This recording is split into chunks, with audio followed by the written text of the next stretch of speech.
एक गाड़ी ऐसी जो कि सीधे पुलिस स्टेशन के सामने जाकर के रुकती है। उस गाड़ी का ड्राइवर गाड़ी में से निकल करके पुलिस स्टेशन के सामने जोर जोर से चिल्लाने लगता है कि इस गाड़ी को जल्दी से पकड़ लो, इस गाड़ी में कुछ है।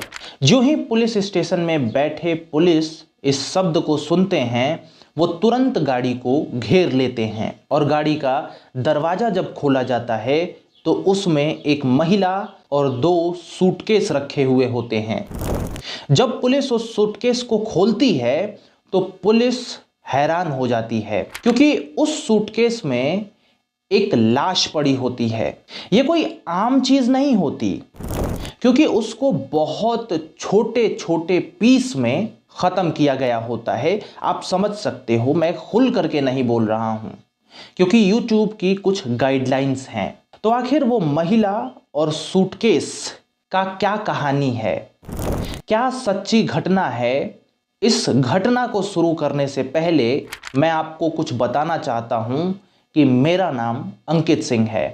रोज आपको सच्ची घटना सुनाता हूं जिससे कि आप सीखें, देखें कि ये समाज कितना गंदा है। इस वीडियो को आप लाइक करिए और चलिए इस कहानी को शुरू किया जाता है। ये कहानी केरला से शुरू होती है। केरला में एक लड़की होती है जिसका नाम उमाना होता है। उमाना पढ़ने में काफ़ी अच्छी थी।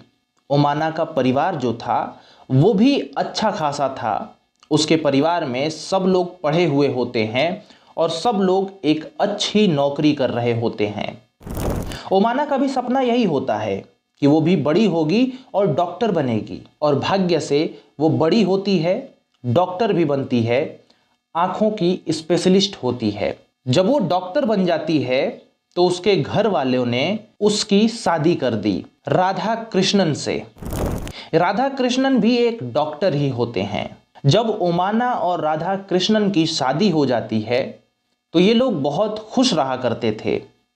इन लोगों ने अपना एक क्लिनिक भी खोला और क्लिनिक काफी अच्छा खासा चलने भी लगा था। इनके परिवार में 2 बच्चे होते हैं और पूरा परिवार एकदम खुश था।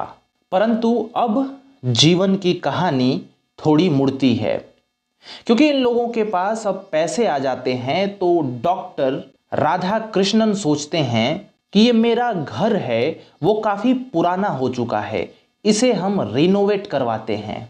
और इसी रिनोवेशन के काम के लिए वो एक आदमी की तलाश में लग जाते हैं जो उनके घर को रिनोवेट कर सके। और उनकी एक ठेकेदार से मुलाकात भी होती है जो रिनोवेशन का काम करता है। उसका नाम मुरलीधरन होता है। अब मुरलीधरन को वो काम सौंप देते हैं कि तुम मेरे घर को रिनोवेट करो। कहानी कुछ और आगे बढ़ती है। जब मुरलीधरन राधा कृष्णन के घर पर जाता है तो वहीं पर उनकी बीवी उमाना भी होती है।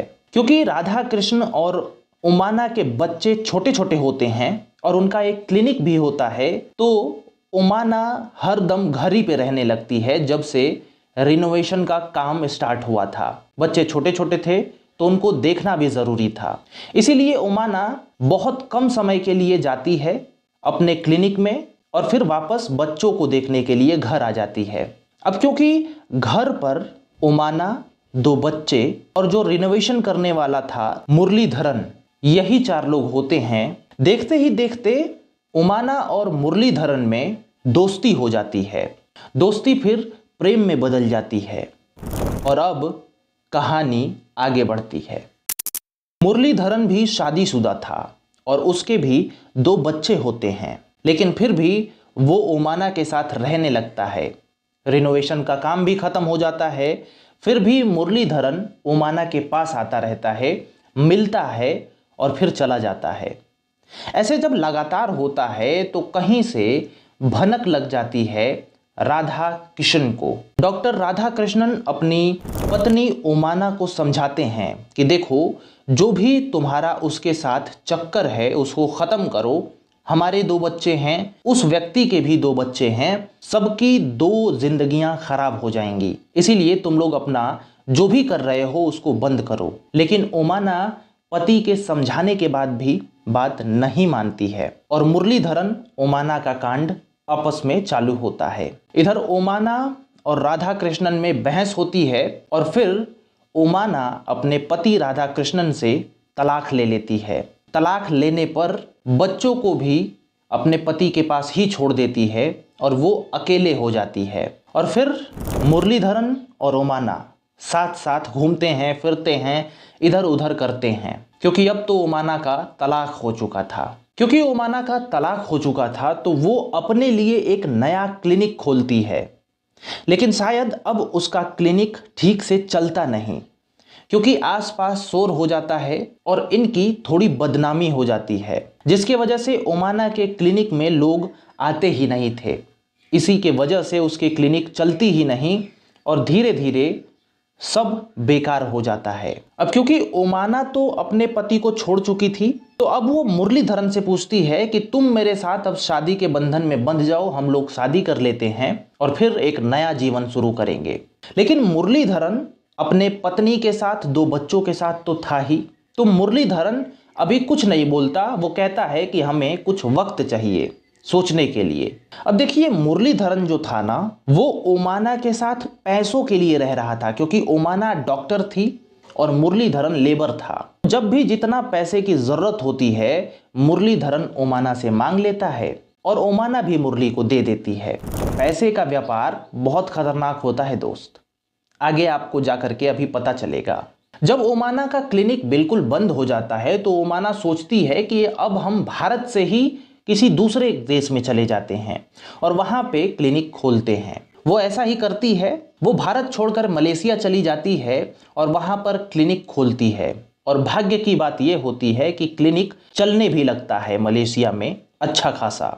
लेकिन अभी भी क्योंकि वो मलेशिया में थी और जो प्रेमी था मुरलीधरन वो भारत में ही था, लेकिन इन दोनों की बात अभी भी हो रही थी। तो एक दिन ओमाना मुरली को फोन करती है और कहती है कि तुम मलेशिया आ जाओ, हम लोग यहाँ पर शादी वादी करते हैं, अच्छे से रहते हैं। मुरली भी मान जाता है। मुरलीधरन मान करके मलेशिया चला जाता है और वहां पर कुछ दिनों के लिए रहता है, क्योंकि मुरलीधरन का एक ही काम था कि कैसे भी ओमाना से पैसे लेने हैं। मुरलीधरन जब पहुंच जाता है मलेशिया, कुछ दिन बीतते हैं और उसके बाद इन दोनों में आपस में पैसों को लेकर के झगड़ा शुरू हो जाता है। और फिर मुरलीधरन एक दिन कहता है कि ओमाना, मैं भारत जा रहा हूं, और भारत चला भी आता है।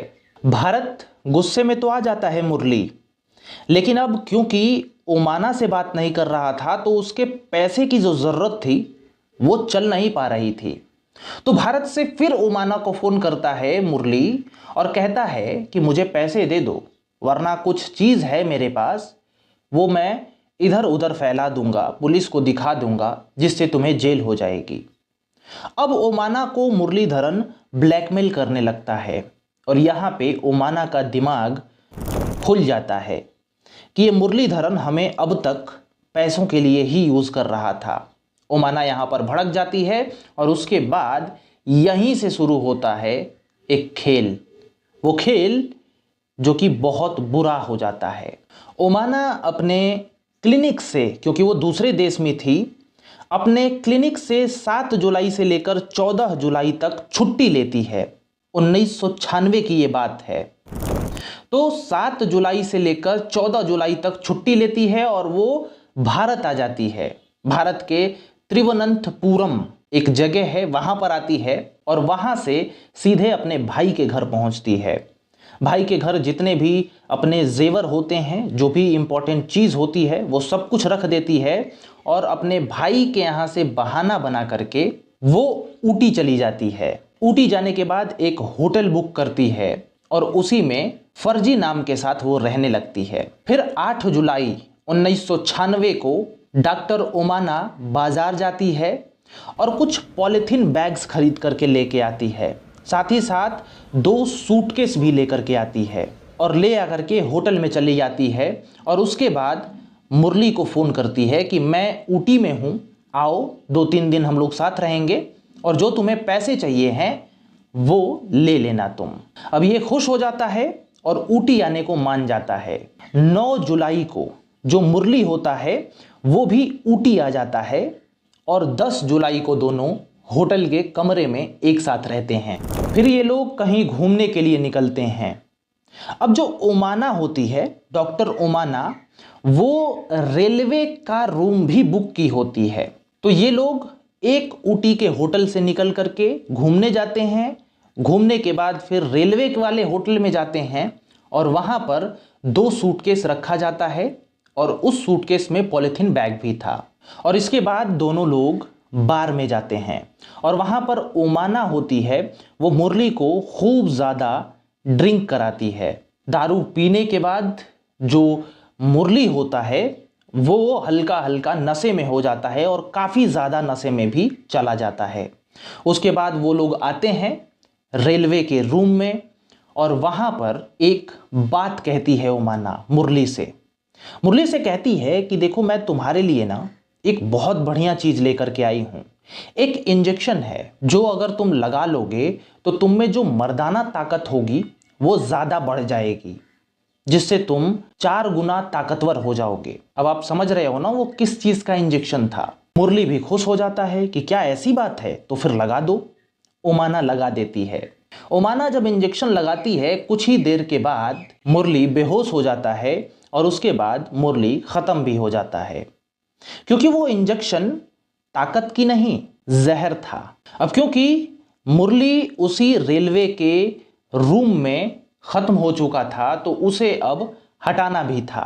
तो उसे खींच करके रेलवे के रूम के बाथरूम में लेकर के जाती है ओमाना और वहाँ पर मुरली के छोटे छोटे पीस किए जाते हैं। और उसके बाद जो 2 बैग लाए होते हैं और पॉलीथीन लाए होते हैं, उसी में ओमाना मुरली को भरती है, यानी बॉडी को भरती है। और कुछ जो बचा हुआ हिस्सा होता है वो छोटा छोटा करके जो बाथरूम होता है, जो कमर्ड होता है, उसमें फ्लैश भी कर देती है। अब बाकी जो हिस्सा बचा था उसको लेती है, क्योंकि अगले दिन ही होटल से निकलना था, यानी जो रेलवे का होटल लिया गया था वहां से निकलना था। अब दिन समाप्त हो रहा था तो वो एक गाड़ी वाले को बुलाती है और फिर जो पहले ऊटी में होटल बुक किया गया था वहां पर जाती है। बैग लेकर के वहां पर पहुंच जाती है। बैग में तो मुरली होता है, लेकिन मुरली को तो कहीं ना कहीं ठिकाने लगाना ही पड़ेगा। इसीलिए तय करती है कि हम यहां से ऊटी से एक सुसाइड पॉइंट पे जाएंगे, जहां पर लोग जाकर के खत्म होते हैं अपने आप। तो वहां पर इस बैग को फेंक देगी, ये ओमाना का प्लान था। इसीलिए ऊटी के उस होटल से ओमाना एक और बुलवाती है ड्राइवर को गाड़ी के साथ, और वो ड्राइवर आता है ओमाना के होटल पर और वहां पर फिर ओमाना बैग उठाती है और उस गाड़ी में रख देती है और खुद भी गाड़ी में बैठ जाती है। अब ये लोग सुसाइड पॉइंट की तरफ निकल जाते हैं, लेकिन ड्राइवर को उस बैग से कुछ स्मेल आती है। यहां पर ड्राइवर ओमाना से पूछता है कि मैम कुछ है क्या इस बैग में? कहती है कि हाँ, इस बैग में एक बॉडी है और अगर तुम इसे ठिकाने लगाने में मेरी मदद करते हो तो मैं तुम्हें मुंह मांगा कीमत दूंगी। अब अंदर से ड्राइवर तो डर जाता है, लेकिन सोचता है कि अगर मैं यहीं पर चिल्लाऊंगा और विरोध करूंगा तो कहीं मेरे को भी ना निपटा दे ये। तो वो सोचता है कि चलो मैं इसके साथ मिल जाता हूं, और फिर ड्राइवर भी ओमाना के साथ मिल जाता है। अब ओमाना सोचती है कि ड्राइवर तो हमारे साथ मिल ही गया है, अब क्या ही टेंशन है, हम लोग जाएंगे और वहां पर फेंक देंगे बैग को। यही सोच करके, क्योंकि ओमाना काफी थकी होती है, तो गाड़ी में ही सो जाती है। और यहां पर ड्राइवर जो होता है वो एक पुलिस स्टेशन के पास लेकर जाता है और वहीं पर चिल्लाने लगता है गाड़ी से निकल करके, इस गाड़ी में कुछ है। और फिर यहां पर ओमाना पकड़ी जाती है, पूछताछ होता है और ये कबूल कर लेती है और सब कुछ बता देती है, जो अब तक मैंने आपको बताया कि कैसे कैसे क्या करती है ओमाना। अब तक पुलिस अरेस्ट कर लेती है, लेकिन ओमाना 2001 में बेल के लिए अप्लाई करती है कोर्ट में और कोर्ट ओमाना को बेल दे देती है। और ओमाना उसी बेल के आधार पर जेल से बाहर तो आती है, लेकिन गायब हो जाती है और वो फिर कभी नहीं मिलती। एक आर्टिकल के मुताबिक 2009 में, यानी 2001 से गायब हुई ओमाना 2009 में अपने बेटे को फ़ोन करके बताती है कि मैं मलेशिया में हूँ। और फिर मलेशिया की पुलिस, भारत की पुलिस, सब कुछ मलेशिया में ढूंढा जाता है, फिर भी मलेशिया में ओमाना नहीं मिलती है। और आज तक ओमाना लापता है, किसी ने उसको नहीं देखा। भारत के वांटेड लिस्ट में ओमाना का भी नाम है। अब पता नहीं ओमाना मिलेगी भी कि नहीं मिलेगी, अब तो आगे देखा ही जाएगा। हालांकि बहुत टाइम हो गया है, 2001 में गायब हुई ओमाना 2024 तक नहीं मिली है। अब क्या ही मिलेगी वो। आप लोग क्या इस स्टोरी के बारे में, इस सच्ची घटना के बारे में सोचते हैं, ज़रूर बताइए और जुड़े रहिए हमारे साथ। राम राम, मैं हूं अंकित सिंह।